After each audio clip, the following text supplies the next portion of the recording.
বাজারটা দেখো আজকে কতটা ভিড়। কত করে গো? আজকে তো কিসের মাছ কিনলাম। হ্যালো বন্ধুরা, তো আজকে দেখতে পাচ্ছেন হাতে ব্যাগ, চলে যাব বাজার। আর আজকে আমাদের কাজ হয়নি, তার জন্য আজকে বাজার যাব। দেখা যাক কি বাজারে পাওয়া যায়। তো একদম চলো বাজারে যেয়ে দেখা হচ্ছে। কি সুন্দর শস্য বেরিয়েছে। বাজারটা দেখো আজকে কতটা ভিড় হয়েছে।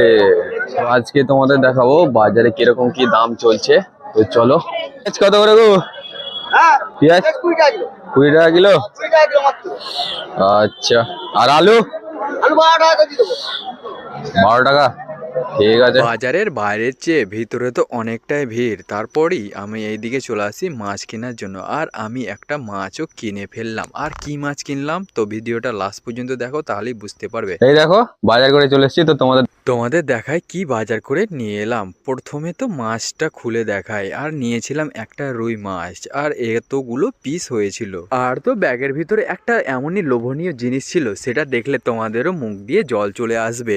তার জন্য আমি তোমাদের দেখাই আর কি কি বাজার করেছিলাম। এখানে পেঁয়াজ আর আছে, তারপরেই আমাদের চলে আসে সেই লোভনীয় জিনিস, আমাদের কুল। তো কুল কে কে খেতে পছন্দ করো অবশ্যই কমেন্ট করে জানাও। আর তো এই কুলগুলো মাত্র 60 টাকা কেজি দরে বিক্রি হচ্ছিল, আর আমিও নিয়ে নিয়েছিলাম 250 মতো খাওয়ার জন্য। ব্লগটা যদি ভালো লাগে তো অবশ্যই একটা লাইক করে দেবে।